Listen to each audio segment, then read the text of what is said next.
Hello everybody, welcome back to the HardReset.Info channel. In today's video, I'll show you how to take 3x optical zoom portraits on your Galaxy S26.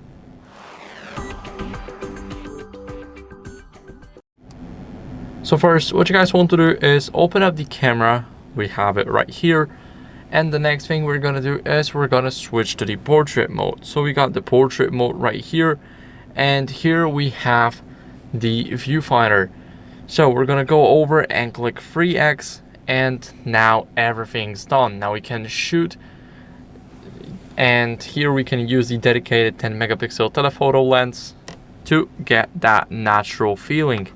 So as you guys can see, now let me quickly take a picture, and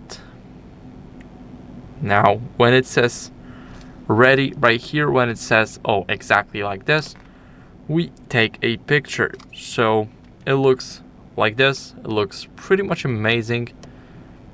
And yes, this is how you guys can easily shoot the 3x portraits on your Samsung.